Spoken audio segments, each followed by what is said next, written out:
ನಮಸ್ಕಾರ ಎಲ್ಲರಿಗೂ. ಎಲ್ರೂ ಹೇಗಿದ್ದೀರಾ? ಎಲ್ರೂ ತುಂಬಾನೇ ಚೆನ್ನಾಗಿದ್ದೀರಾ ಅಂತ ಅನ್ಕೊಂಡಿದೀನಿ. ನಿಮ್ಮೆಲ್ರಿಗೂ ಭಾಗ್ಯಾಸ್ ಕಿಚನ್ ಅಂಡ್ ಗ್ಲೋಗೆ ಸ್ವಾಗತ. ಸ್ನಾಕ್ಸ್ ಅಂದ್ರೆ ಯಾರಿಗ್ ಇಷ್ಟ ಆಗಲ್ಲ ಹೇಳಿ? ಸೊ ನೋಡ್ತಾ ಇದ್ದೀರಲ್ವಾ, ರೋಸ್ ಕುಕಿ ಈ ರೆಸಿಪಿಯನ್ನ ಈಸಿಯಾಗಿ ಹೇಗ್ ಮಾಡ್ಕೊಳ್ಳೋದು ಅಂತ ನಾನ್ ನಿಮ್ಗೆ ಇವತ್ತು ತಿಳಿಸ್ಕೊಡ್ತೀನಿ. ಬನ್ನಿ ಹಾಗಾದ್ರೆ ಈ ರೋಸ್ ಕುಕ್ಕಿ ಮಾಡೋದಕ್ಕೆ ಏನೇನೆಲ್ಲ ಬೇಕು ಅಂತ ನೋಡೋಣವಾ? ಅಕ್ಕಿ ಹಿಟ್ಟನ್ನ ನಾನಿಲ್ಲಿ 1 ಕಪ್ ನಷ್ಟು ತಗೊಂಡಿದ್ದೀನಿ. ಸೊ ಮೈದಾ ಹಿಟ್ಟು 2 ಟೇಬಲ್ ಸ್ಪೂನ್ ಸಾಕು. 3/4 ಕಪ್ ನಷ್ಟು ಸಕ್ಕರೆ ಪೌಡರ್, ಶುಗರ್ ಪೌಡರ್ ಅನ್ನ ತಗೊಂಡಿದ್ದೀನಿ. 1 ಎಗ್ ಬೇಕಾಗತ್ತೆ. ಸೋಂಪು ಕಾಳು, ಬಡೆ ಸೊಪ್ಪು ಅಂತ ಹೇಳ್ತೀವಲ್ವಾ, ಒಂದು ಅರ್ಧ ಟೇಬಲ್ ಸ್ಪೂನ್ ಅಷ್ಟು ಸಾಕು. 1 ಚಿಟಿಕೆಯಷ್ಟು ಉಪ್ಪನ್ನ ತಗೊಂಡಿದ್ದೀನಿ. ಹಾಗೆ ತೆಂಗಿನಕಾಯಿ ಹಾಲು ಅಂದ್ರೆ ಒಂದು ಅರ್ಧ ಕಡಿಯಷ್ಟು, 1 ಕಾಯಲ್ಲಿ ಅರ್ಧ ಕಡಿಯಷ್ಟು ನಾನು ತೆಂಗಿನಕಾಯಿ ಹಾಲನ್ನ ತಗೊಂಡಿದ್ದೀನಿ. ಈ ರೋಸ್ ಕುಕ್ಕಿನ ನೀವು ಸ್ಟೋರ್ ಮಾಡಿ ಇಟ್ಕೋಬಹುದು. ಸೊ ಈಗ ಇಲ್ಲಿ ಬ್ಯಾಟರ್ ಮಾಡ್ಕೊಳ್ಳೋದಕ್ಕೆ ನಾನು ಒಂದು ಪಾತ್ರೆಗೆ ಅಕ್ಕಿ ಹಿಟ್ಟನ್ನ ಹಾಕೊಂಡಿದ್ದೀನಿ. ಹಾಗೆ 2 ಟೇಬಲ್ ಸ್ಪೂನ್ ಅಷ್ಟು ಮೈದಾ ಹಿಟ್ಟನ್ನ ಹಾಕೋಬೇಕು. ಹಾಗೆ 1 ಚಿಟಿಕೆ ಉಪ್ಪನ್ನ ಹಾಕಿ ಅದಕ್ಕೆ 1 ಸ್ಪೂನ್ ಅಷ್ಟು ಸೋಂಪು ಕಾಳನ್ನ ಹಾಕಬೇಕು. ಜೊತೆಗೇನೆ ಪೌಡರ್ ಮಾಡಿಟ್ಕೊಂಡಿರೋ ಶುಗರ್, ಸಕ್ಕರೆ ಪೌಡರ್ 3/4 ಕಪ್ ನಷ್ಟು ಹಾಕ್ಬೇಕಾಗತ್ತೆ. ಇವೆಲ್ಲನೂ ಹಾಕಿ ಚೆನ್ನಾಗಿ ಮಿಕ್ಸ್ ಮಾಡ್ಕೋಬೇಕು.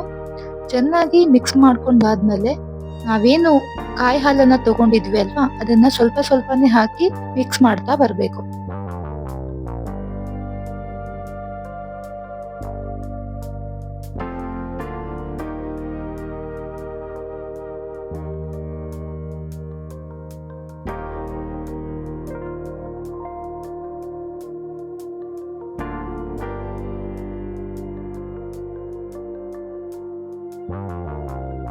ಸೊ ಗೈಸ್, ನೀವು ನೋಡ್ಬೋದು ಹೇಗಾಗಿದೆ ಬ್ಯಾಟರ್ ಅಂತ ಹೇಳಿ. ಈ ತರ ನೀವು ಬ್ಯಾಟರ್ ಮಾಡ್ಕೋಬೇಕು. ಬ್ಯಾಟರ್ ಯಾವ ತರ ಅಂತಂದ್ರೆ, ಇವಾಗ ದೋಸೆ ಹಿಟ್ಟಿನ ನಾವು ಮಾಡ್ಕೋತೀವಿ ಅಲ್ವಾ, ಅದಕ್ಕಿಂತ ಸ್ವಲ್ಪ ತೆಳ್ಳಗೆನೆ ಇರ್ಬೇಕಾಗತ್ತೆ. ನೀವು ನೋಡ್ಬೋದು ನಾನು ಯಾವ ತರ ಬ್ಯಾಟರ್ ಇಲ್ಲಿ ಎಷ್ಟು ತೆಳ್ಳಗೆ ಮಾಡ್ಕೊಂಡಿದೀನಿ ಅಂತ. ಇದಕ್ಕೇನೆ ನಾನು ಎಗ್ ಅನ್ನ ಹಾಕ್ತಾ ಇದ್ದೀನಿ. ಎಗ್ ಹಾಕಿದ್ಮೇಲೆ ಚೆನ್ನಾಗಿ ಇದನ್ನ ಮಿಕ್ಸ್ ಮಾಡ್ಕೊಳ್ಳಿ.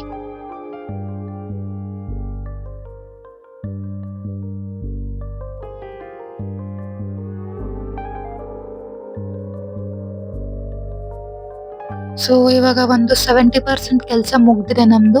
ನೆಕ್ಸ್ಟ್ ಇವಾಗ ಇದನ್ನ ಮಾಡೋದಕ್ಕೆ ಮೋಡ್ ಇರತ್ತೆ ಅಲ್ವಾ, ಈ ಅಚ್ಚು ಅಂತೀವಿ, ಇದನ್ನ ನಾನು ಎಣ್ಣೆಯಲ್ಲಿ ಇಟ್ಟಿದ್ದೀನಿ. ಯಾಕಂತಂದ್ರೆ ಇದು ನಿನ್ನೆ ನಾನು ವಾಶ್ ಮಾಡಿ ಚೆನ್ನಾಗಿ ಎಣ್ಣೆಲಿ ರಾತ್ರಿ ಎಲ್ಲ ನೆನ್ಸಿಟ್ಟಿದ್ದೆ. ಮತ್ತೆ ಮಾಡೋದಕ್ಕೆ ಅಂದ್ರೆ ನಾವು ರೋಸ್ ಕುಕ್ಕಿ ಸ್ಟಾರ್ಟ್ ಮಾಡೋದಕ್ಕೆ 1 ಅವರ್ ಮುಂಚೆ ನಾನು ಎಣ್ಣೆಯಲ್ಲಿ ಬಿಸಿ ಮಾಡೋದಕ್ಕೆ ಇಟ್ಟಿದ್ದೆ. ಯಾಕಂತಂದ್ರೆ ಎಣ್ಣೆಲಿ ಇದು ಬಿಸಿ ಮಾಡೋದಕ್ಕೆ ಇಟ್ಟಿಲ್ಲ ಅಂತಂದ್ರೆ ಬಿಟ್ಕೊಳ್ಳಲ್ಲ, ಚೆನ್ನಾಗಿ ಬರಲ್ಲ. ಹಾಗಾಗಿ ಫಸ್ಟ್ ಸ್ಟಾರ್ಟಿಂಗ್ 2-3 ಚೆನ್ನಾಗಿ ಬಂದಿರ್ಲಿಲ್ಲ. ಸೊ ಅದಾದ್ಮೇಲೆ ಕರೆಕ್ಟ್ ಆಗಿ ಬಂದಿದೆ, ನೀವೇ ನೋಡ್ಬೋದು. ಅದನ್ನ 3/4 ಭಾಗದಷ್ಟು ಅದನ್ನ ಅದ್ರ ಒಳಗಡೆ ಮುಳುಗಿಸ್ಬೇಕು. ಹಿಟ್ಟು ಒಳಗಡೆ ಅಂದ್ರೆ ಬ್ಯಾಟರ್ ಒಳಗಡೆ ಮುಳುಗಿಸ್ಬೇಕಾಗತ್ತೆ. ಸೊ ಈ ತರ ನೀವು ಎಣ್ಣೆಯಲ್ಲಿ ಬಿಟ್ಟಾಗ ಈ ತರ ಬರುತ್ತೆ. ಸ್ವಲ್ಪ ಹೊತ್ತದ್ ಇಟ್ಟು 1 ಸೆಕೆಂಡ್ ಅದರಲ್ಲಿ ಇಟ್ಟು ಆಮೇಲೆ ತಾನೇ ಬಿಟ್ಕೊಳ್ಳುತ್ತೆ, ನೋಡ್ಬೋದು ನೀವೇನೆ. ಸೊ ಇದು ಮೋಡಿಂದ ಬಿಟ್ಕೊಂಡ್ಮೇಲೆ ತುಂಬಾ ಜೋರಾಗಿ ಪ್ರೆಸ್ ಮಾಡಕ್ ಹೋಗ್ಬೇಡಿ. ಯಾಕಂತಂದ್ರೆ ಅದು ಕಟ್ ಆಗ್ಬಿಡತ್ತೆ. ತುಂಬಾ ತಿನ್ನಿರೋದ್ರಿಂದ, ತೆಳ್ಳಗಿರೋದ್ರಿಂದ ಕಟ್ ಆಗ್ಬಿಡತ್ತೆ. ನಿಧಾನಕ್ಕೆ ಅದನ್ನ ತಿರುವಿ ಹಾಕ್ಬೇಕಾಗತ್ತೆ.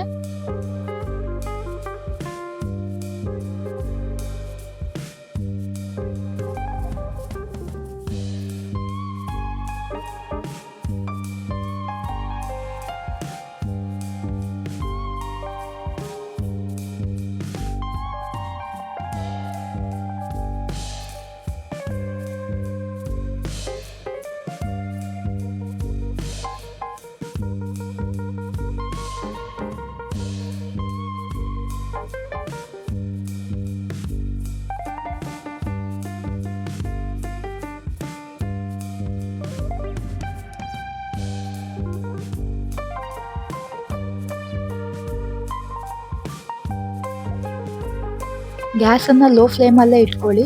ಸೊ ಇದು ಗೋಲ್ಡನ್ ಬ್ರೌನ್ ಆಗೋ ತನಕ ಫ್ರೈ ಮಾಡಿದ್ರೆ ಸಾಕು. ಸೊ ನೀವೇ ನೋಡ್ತಿದ್ದೀರಲ್ವಾ, ಯಾಕಂದ್ರೆ ತುಂಬಾ ಸಾಫ್ಟ್ ಆಗಿರುತ್ತೆ. ತುಂಬಾ ಹುಷಾರಾಗಿದ್ನ ತೆಗಿಬೇಕು.